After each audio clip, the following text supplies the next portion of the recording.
मुंबईतील अटल सेतू पुलाचे काही काळापूर्वीच मोठ्या जल्लोषात उद्घाटन झाले होते। मात्र याच अटल सेतू पुलावरून उडी मारून एका 56 वर्षीय महिलेने तिचा जीव देण्याचा प्रयत्न केलाय। मात्र तिच्या केसांमुळे आणि तेथील कॅब ड्रायव्हरच्या प्रसंगावधानामुळे तिचा जीव बचावला। कॅब ड्रायव्हरने तिला पकडून ठेवलं। तेवढ्यात काही सेकंदातच पोलिसांचे पथकही तिथे पोहोचले आणि त्यांनी रेलिंगवर चढून जीव धोक्यात टाकून त्या महिलेला वाचवलं। शुक्रवारी 16 ऑगस्टला संध्याकाळी 7 वाजण्याच्या सुमारास ही घटना घडली।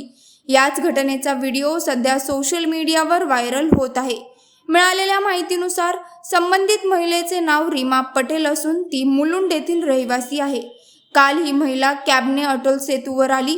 त्यानंतर तिने कॅब चालकाला गाडी एका बाजूला थांबवण्यास सांगितली। कॅबमधून उतरताच ती रेलिंगच्या पलीकडे उभी राहिली। मात्र हा प्रकार बघताच कॅब चालकही उतरला आणि प्रसंगावधान राखत त्याने महिलेला धरून ठेवले।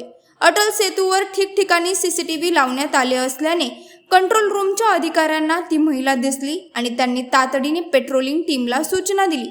सूचना मिळताच लगेचच 4 कर्मचाऱ्यांनी त्या दिशेने धाव घेत त्या महिलेचे प्राण वाचवले। हा संपूर्ण थरार सीसीटीव्ही मध्ये कैद झाला आहे।